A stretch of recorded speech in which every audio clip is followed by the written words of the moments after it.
Hi everybody, this is Dr. Anjani Dwarampudi, consultant cardiologist working at Star Hospitals. So today let's know a few facts about cholesterol.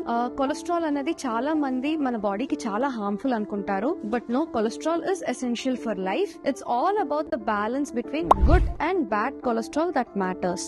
So మన బాడీలో bad cholesterol అనేది ఎక్కువ అయినప్పుడే మన problems అన్నీ erase అవుతాయి. Bad cholesterol అనేది మన బాడీలో ఎక్కువ అయినప్పుడు they get deposited in your arteries and they clog the arteries causing heart attacks. So మన బాడీలో ఉండే గుడ్ కొలెస్ట్రాల్ ని మనం హెచ్డిఎల్ అంటాము, బ్యాడ్ కొలెస్ట్రాల్ వచ్చేసి ఎల్డిఎల్ అంటాము. So cholesterol is not the enemy. High LDL and low HDL is our enemy. So how do we maintain a healthy balance? Eat fruits, vegetables, nuts, whole grains, exercise regularly, stop eating trans fats, saturated fats and processed meats. మీ lipid profile check చేసుకున్నప్పుడు చాలా excessive గా ఉంటే మీ doctor advice తీసుకుని medicine start చేయండి.